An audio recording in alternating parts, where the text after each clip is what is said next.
Gamit na gamit si Remulla, no? Oo, eto. Inabot na naman ng pagkabaliw si Trililing. Yung Trililing niya, ano na naman? Umandar na naman. Eto. Trillanes magsasampa ng plunder labang kay Sen Bongo sa Office of the Ombudsman. Utang ina. Lupit mo talaga, Triling. Ngayon yung sabihin sa akin na hindi aso ni Marcos Jr. etong si Trillanes. Kaya pala nilaglag niya si Leni Robredo kasi nagpapakatuta na siya kay Marcos. Kaya naman pala ka. No? So, usapang plunder, alam nyo, putangin na, hindi deserve ni Senator Bongo na masampahan ng plunder.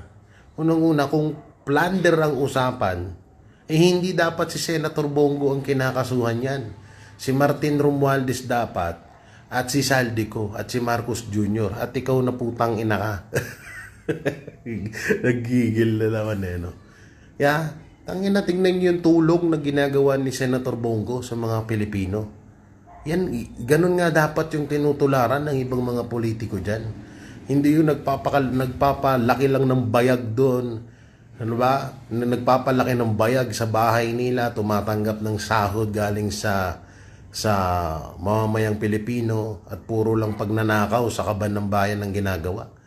Hindi nila tinutularan yung ginagawa ni Senator Bongo na pagtulong sa mga Pilipino. Tapos ngayon, sasampahan mo ng plunder. Ilang taon mo nang pinaglalaban yan hanggang ngayon wala ka namang maipakita na ebidensya labang kay Senator Bongo. Kahit na Trililing na to.